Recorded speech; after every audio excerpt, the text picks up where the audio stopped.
Welcome to Pay Attention, a podcast guiding you from the chaos of the mind to the clarity of the heart.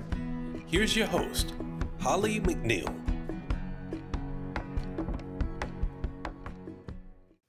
Hey, hello, and welcome. Welcome to another episode. I have to tell you, I love this new platform I'm on here. So I don't know.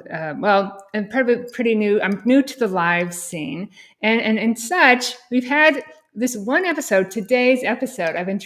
We've been trying to get out. We've had technical difficulties, not once, but twice. So the third time's a charm, and it's fitting that we have this trouble with a techie. So my guest today, Adam Kobler, come on. Thank you for being so patient with us. I think this is the third time we've tried this, and it's going to actually happen today. So thank you for your patience. Yeah, you're very welcome. Here we are. I'm happy to be here. Yeah. And we've got a great story about how we met. And so it's on the recording, which we're going to play for you here in a minute. But Adam and I are here live. If you have comments, we can address them after the recording. But for now, sit back and please enjoy this techie episode of Pay Attention. I'm Holly McNeill, and welcome to another episode of Pay Attention.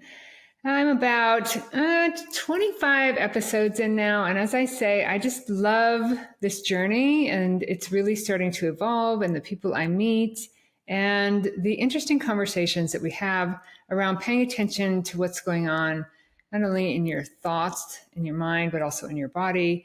And yeah, beyond that, beyond thoughts, what you find beyond thoughts. And today my guest was my, of all things, Uber driver when I was at the St. Paul NACA conference here. I think it was in April.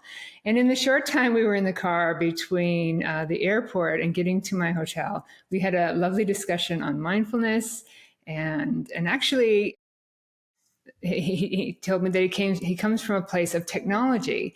And so I was fascinated. And I'm always fascinated about the techie brain versus, mindfulness and what that all means. And so today, my guest, Adam Kobler, is here to talk about it. Welcome, Adam. Thank you so much. Yeah, thank you, Holly. It's good to be here. Yeah, what an interesting way we met, and I'm excited to talk about technology versus mindfulness. But start off by just telling us a little bit about yourself, kind of what you told me in the car, how you got into mindfulness from the tech world, and kind of what that means for you, and we'll go from there.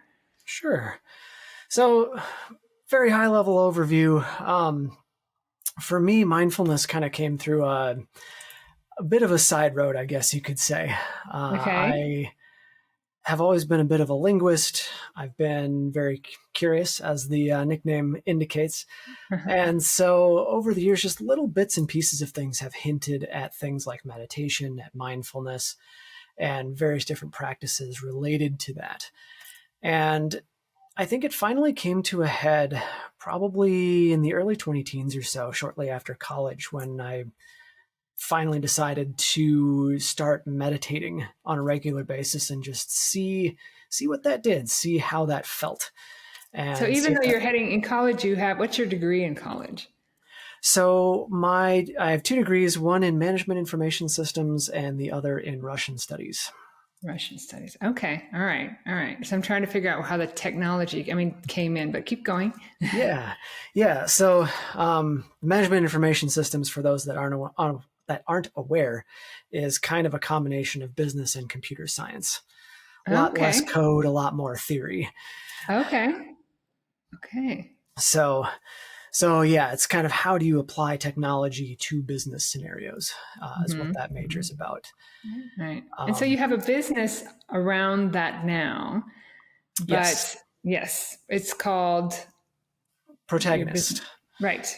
So and you can we'll learn more about that at the end. But now you bring mindfulness into that. I do. Is that right? Yeah. So how did your journey of mindfulness evolve then into part of, I guess, what you do? So after the first stint of meditating, 10, 15 years ago now, I guess, there was enough there that I realized that, hey, this is something that I actually do really kind of like. Uh-huh. And as I played with that more, as I learned more about it, I started reading things like, what was the book? Mindful Work by David Gellis.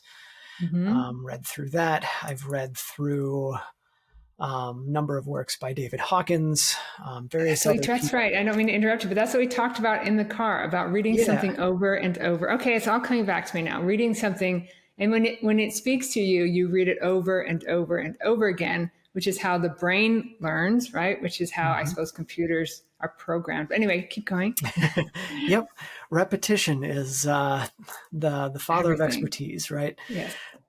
But yeah, it wasn't really until like the last, I want to say 7 or 8 years, that I really started to bring it into my business practices. Mm-hmm. I had been through a bit of a rocky patch with a previous business, went through some health issues because I was just pushing myself way harder than I should have been. Yeah, I can Learned a see it. I lot of understand that. lessons from that. Mm-hmm. We do. Sometimes we have to, get pretty low before we're like, wait, what's happening? Yep. Got to fall down the stairs all the way to the bottom sometimes. I like that. Yeah. Unfortunately. But yeah, as I was kind of picking myself back up and trying to figure out, all right, well, where do I go from this bottom place here? I started meditating again, daily, up to Mm-hmm. sometimes an hour a day, Okay. and found that I found a lot of peace, but also that there was a lot of new insights that just seemingly appeared out Appear. of thin air. I like that. In the Um, quiet, right? In the stillness. Mm-hmm. exactly. Mm. And the idea is some of them would come during the meditation, some of them would just come in other parts of the day. But I feel like taking that time to have that quiet and Mm-hmm. to just kind of clear the decks a bit mentally cleared the way for a lot of those things to happen, the catalyst, so to speak. I'm glad you mentioned that. I am all about the quiet, listening to the stillness, especially with kind of what's going on in the country and the world right now. Obviously, everything on social media and everything we're hearing about isn't working, right? So there is that Mhm. quiet wisdom that that can only be found in that space where the thoughts are calm, are quieted. So I love that. Yeah, it's a pretty great place to be, as I'm sure you're well aware. Yeah, yes. And so how do you bring that into your work with clients then? I mean, I love the whole idea of techie meets mindfulness, and there's so much I want to talk about, but are your clients open to that, or how does mindfulness come into working with, data systems and putting systems together, whatever it is that you do with your work? Sure. So I'll give a little bit of a very brief synopsis here.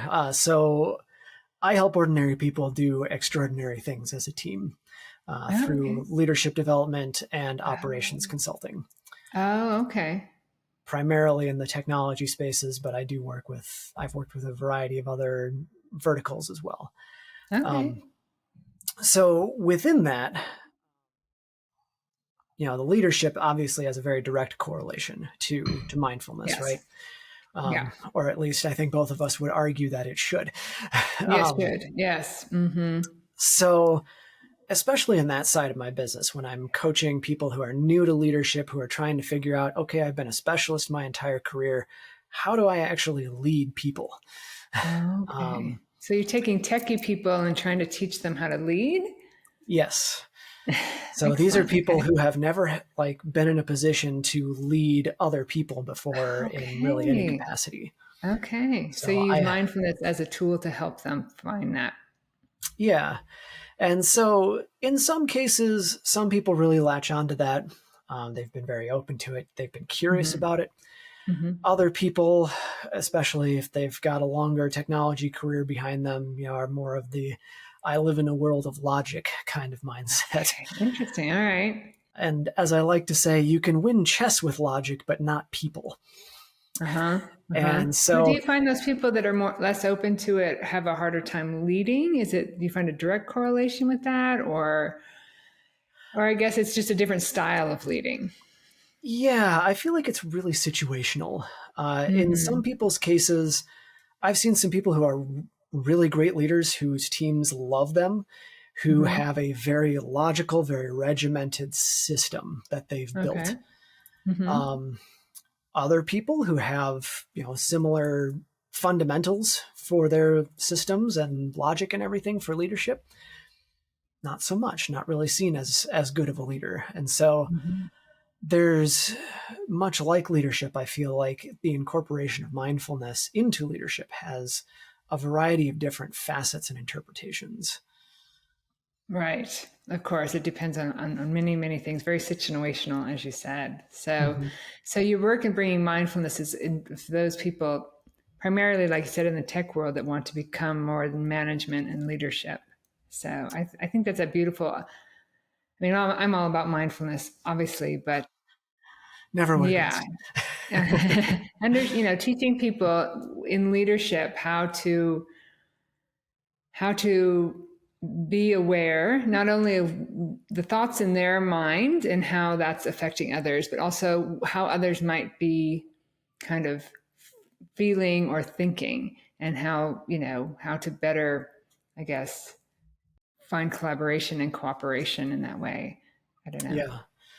Yeah. And as a leader, one of the big pieces, I've got kind of a trifecta of foundational elements for leadership, one of which is trust. And trust is not a one-way street. And so that's one thing that the mindfulness can really go a long way towards. Is I'll often tell people that I'm coaching, you find yourself in a high pressure situation,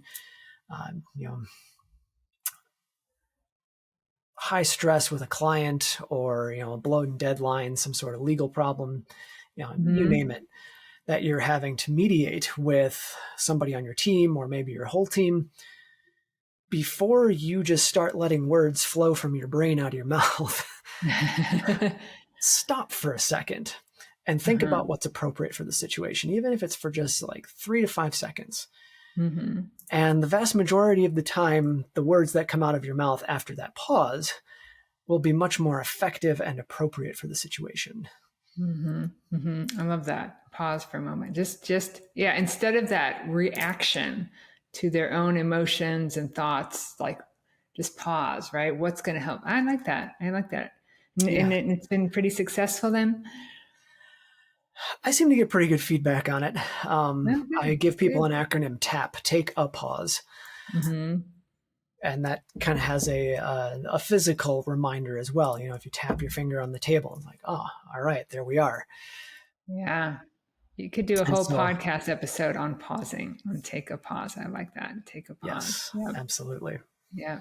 Especially in the world of technology, where everything is so kind of black and white and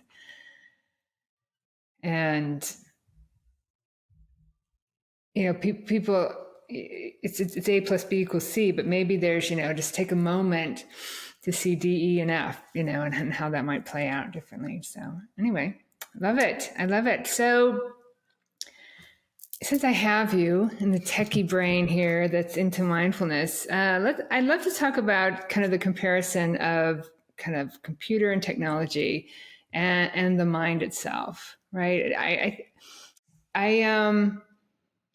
I've heard it said that computers were originally based off how the brain works. The neurons that fire together and wiring together, creating habits and patterns, conditioning, programming that we then without awareness we run our lives from. And computers are obviously much the same way. So I don't know, would you say that that's a fair comparison, or that's kind of a logical connection as far as wanting to reprogram or unravel all of those thoughts to find that space of clarity? I feel like there are a wide variety of correlations between a number of concepts of the brain as well as the concepts of how computers work. And for my part,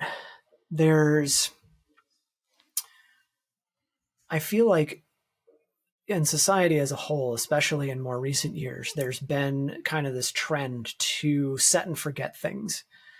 Of just, hey, we've got something that's working, let's sustain it, let's do that forever. Mm-hmm. And largely forget about the actions of doing it, Mm-hmm. because they just become routine, Routine, which right? is Habit. another Yeah. mechanism of the brain, right? That's kind of how the brain automates things. You do something enough, it becomes a routine. Right. You don't have to So, even think about it. Right. yeah. I feel like a lot of introspection and curiosity has been lost in society at large. I won't say Mm. entirely, but a lot of people who are just kind of would consider themselves an average person. I feel like, they've got their routine. They get up, they go to work, they come home, dinner, Yep. maybe chill on the Yep. couch, watch TV for a couple hours and go to bed. Yep. And And even though they suffer and struggle, it's just part. It's like I call it automatic pilot. yeah, Right. There's not an awareness. I guess that would be the difference, right, between the brain and the mind. The brain and the computer operate on routines and input, but awareness is what looks at it, yeah, right? exactly. Yeah, yeah. It's kind of that more intangible piece that isn't directly programmable by our logical brains. Yeah. I love when you said the curiosity has been lost, which is obviously your nickname. So I'm tell us trying a to little keep bit it about alive that. here. Obviously, curiosity has not been lost on you because you got that nickname. So you would recommend to people to get curious about kind of what's going on, obviously in their head, and not be kind of not let that computer program run things. Yeah. Yeah, there's good automation and there's bad automation, both in people and in machines. Okay. Um, and you don't get out of any automation unless you start asking questions Mm-hmm. and trying to understand why. Right. Right. I tell people that if you want to really, light my fire real quick, is tell me that this is how it's always been done. Without question. Right, Yep. right. Yeah, you're right. Good automation. I mean, we all brushing your teeth is automated, and washing the dishes is automated, and all of those things are fine. But staying in a bad relationship or in a mindset of depression or anxiety, it's all very automated, right? It And it's can be, all yeah. those thoughts and patterns, and the more you stay in it, the stronger they get. So yeah. Pay attention is obviously what the podcast is called. But Yeah, another way of saying that is be curious, ask questions, and as a human being, as a conscious awareness, you're in charge of that automation. It's not in charge of you. absolutely. It just takes an Yeah. iota of effort. Yeah, and I was talking. I teach a class, and we're talking about the intensity of anger and the intensity of love. It's Mm, the same intensity, right? It's the same kind of feelings and intensity in your body, but it's what track are you going to go down, right? What program are you going to pick? You can switch the track. She can transmute that, change it into love, yeah. and it's a skill but it's a choice, like I said, or you said, or somebody Like one of said. us said at some point. We'll watch back the footage and we'll let you know. Yeah, exactly. um, but yeah, and like in those situations, just to leapfrog on that real quick, is that's another place that TAP acronym can come in handy. Is that's another kind of automation that a lot of us has fallen prey to, and that's actually pretty insidious. Is just those snap judgments that so many people make, especially in recent history. Yeah. That was something I learned a lot from my late wife, who just appreciated everybody, it seemed. And Mhm. you'd never hear a bad word about anybody off of her lips. And she was like, well, everybody's going through their own thing. Who am I to deal out death and judgment, Yeah, yeah, you never know. Right. And then when you make those snap judgments, you're affecting not only yourself in that potentially negative way, but the people around you. And I'm sorry to hear about your wife, by the way. I didn't know. So Thank you. yeah, but yeah, it is a choice to. I know people. I'm here in Southern California that are worried about all of the ICE and all that the deportations, and not just back to their original countries, but potentially someplace scary and detainment without really any kind of habeas corpus or due process. And so just when I'm around them, I can feel that anxiety, right? But just to understand, it's a choice to understand. And, a lot of us who are born here in this country don't kind of really appreciate what they might be going through. So yeah, it is a choice. So as compared to a computer that has no choice, it just follows the program.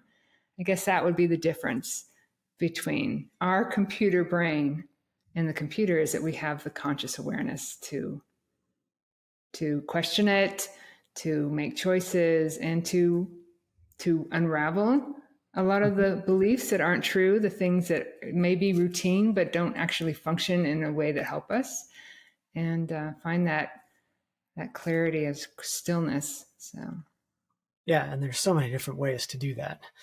I'm sure you've talked about many of them over the years through your show, through your talks, through classes. Yeah.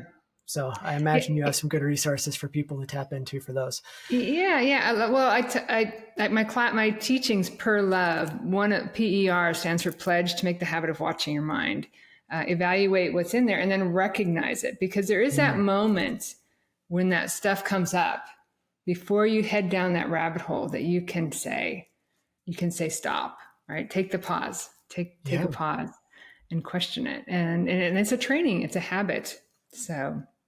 So yeah, it's and a lot of the things that I've learned over the years, thank you for asking, I'll kind of point back to this, which leads me to my last topic I'd love to talk to a techie mind about. And I know that this is new, but the whole idea of ChatGPT and AI and what that's going to mean. I mean, I've seen so many kind of advertisements like, hey, if you're over 40, I'm sure you're using ChatGPT like Google and blah, blah, blah. There's so many other ways to use it. It's like, okay, I'm over 40, but I'm actually not just using it as Google. But yeah, I personally think, I just heard this recently, there's a huge potential for awakening and spirituality, or at least helping to understand your own through AI and through ChatGPT. And so before I get into some kind of little specifics, what's your kind of overall take on that, Adam? I was actually having a conversation about this general concept with a colleague of mine yesterday morning, of just how much AI has been percolating through things and what people have been using it for, and whether those are good uses of it or not. Of course. Yeah. And I could record a whole podcast on just that, but maybe we'll come back and 3 months, 6 months, we'll just do a deep dive into this, because I am completely fascinated by it. But anyway, yeah. So as far as my experience with AI goes, I find that it's often applied in ways that don't serve the intended purpose. Okay. So, for example, the point I was making with my colleague yesterday, without giving too many private details away, was a business may start utilizing an AI tool for a specific legal process that's just repetitive, that is done by human hands today.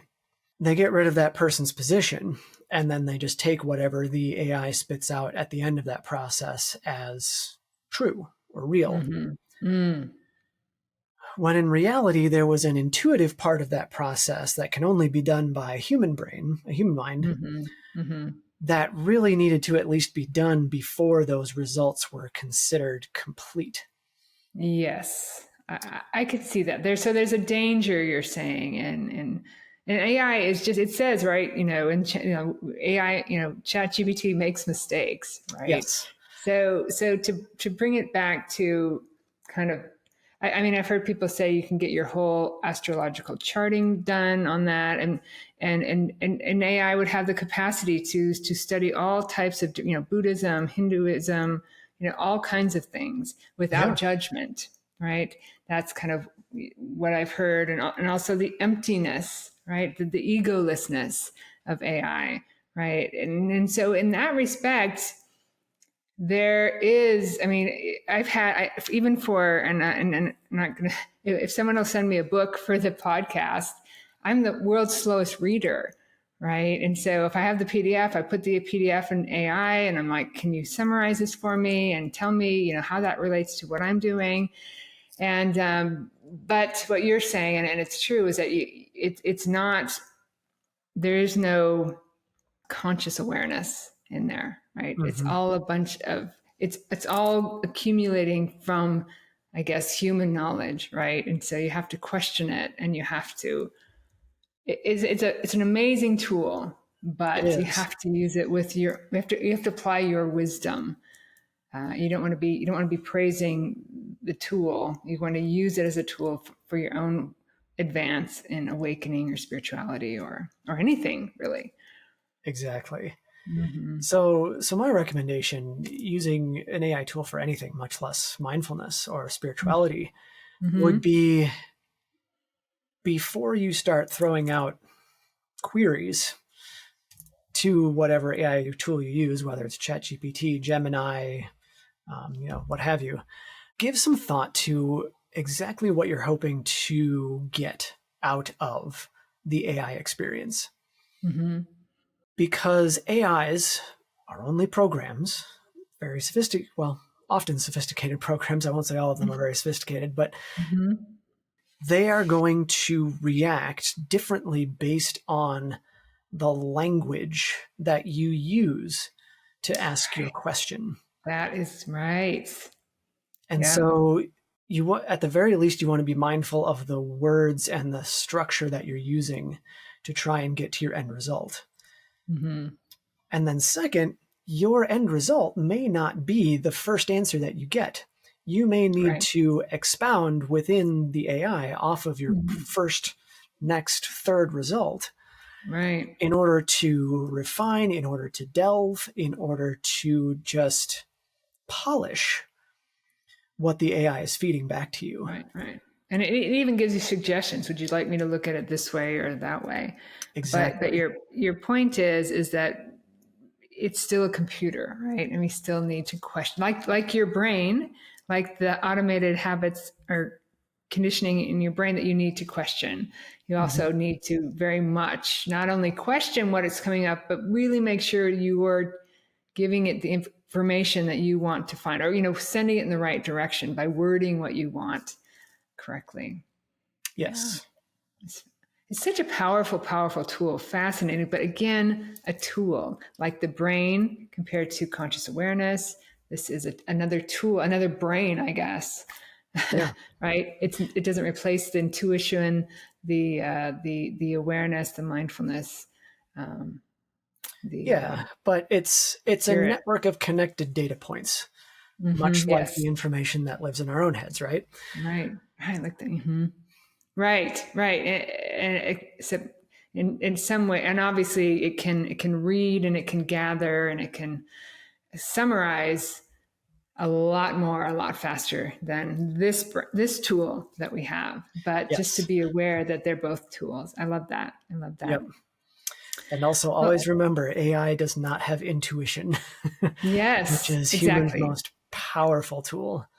Yes. Oh, perfect. That is perfect. I was just going to say, is there something you want to leave the listeners with? And I think that's the perfect thing, right? It does not have intuition, which is humanity's most powerful tool, right? So thank you so much for such a thoughtful, I mean, not that I didn't expect it to be thoughtful, but, and I knew, it was techie versus brings the techie brain.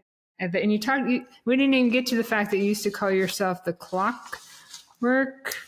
What was it? I used to liken my human body to that of some sort of clockwork machine. Yeah. And it is true. And it's the conscious awareness that comes into that machine that is so powerful. So it wasn't that I didn't expect you to be thoughtful, but just the depth and thoughtfulness of your conversations and the calm. I can just feel your calm. And so I imagine in your work, is it Protagonist? What's the name of your website again? Protagonist. That is right. Okay. Yep. That's right. Protagonist.life. Yeah, that you bring that in teaching that leadership, you bring a calm into, tech is so fast moving and, right there and results oriented that I could really imagine that you bring quite a calm to your clients. So thank you so much for being here today. And maybe down the road as AI, starts to really, I don't know, take more shape, or I don't know what it's going to do. We'll have you back. But how do they find you if people are interested in connecting with you? So best way is through my website, protagonist.life. Okay. You can find out more about what I do, what my business is. I don't spend a ton of time on social media, but I do have a LinkedIn page. If you just look up my name, Adam Kobler, on LinkedIn, you should find me pretty easily. I'm trying to think if I do any other social media regularly. Not really. I'm out on Facebook and a couple others, but those have been. It's funny, the techie who's not on social media. I love that. So, all right. Well, thank you so much for being here today. And I hope I pronounced your name at the beginning. Did I pronounce it right at the beginning? Yes. Okay, good. Yeah. Thank you so much for having me, Holly. This was so much fun. It's been fun. I know. And we've been having to reschedule this, but loved that we met on that Uber ride. And I've been finding amazing guests, in the most interesting places. And this has been completely interesting. And I hope it's been interesting to the listeners as well. So thank you, Adam. Thank you, everyone, for listening to this very fascinating. And, I'm always amazed when I have this idea of how these recordings are going to go. And I'm always amazed about what I learn and the thoughtfulness and the lessons that our guests are here to teach us. So I hope you got as much out of this as I did. And I will see you on the next episode of Pay Attention. Yay. So I did pronounce your name correctly in the recording, but I messed it up. Kobler. It's Kobler. Long O. Kobler. So thank you. We finally made it. The conference, I think we met in April. Yep. When the conference was. So I'm glad we finally got all the way through this. I hope the listeners enjoyed it. It just all goes back to awareness, whether it's AI and ChatGPT. I think whatever I pronounced it. Everybody makes mistakes. Apparently, so do I. So there you go. But that intuition you talked about and awareness, that is the difference. That is the human, or the human journey, right? There's all these machines, but we have that clarity. So. Yeah, exactly. Yeah. And I will be curious to see, I know they have all kinds of other chat GPTs now. They have, like I said before, specialized ones. And I've heard of people using that for therapy and other things. But just being awareness is everything. Just being aware that it's just data, right? Yeah. At the end of the day, just data being put through the lenses that you're feeding to the system. Yeah. Yeah. Very helpful data at times, but always questioning. So Adam Curious Kobler, thank you for being curious. Thank you for your patience. And anyone who's interested in my teachings, I do have a year-round Mindful Living Awareness Hub. We meet twice a month. It's a great online community. I love it. And Adam is out there doing his thing. Any words of wisdom you want to leave our listeners with? I usually like to finish up shows like this with my own kind of tagline of "Stay curious, my friends." There you go. Well, thank you so much for being here. Thank you, listeners, and join us next week, Wednesday, 10 a.m. Pacific, 1 p.m. Eastern, on Pay Attention. Thanks for watching Pay Attention with Holly McNeill. Don't forget to like, comment, and subscribe. See you next week on Wednesday at 10 o'clock Pacific, 1 o'clock Eastern.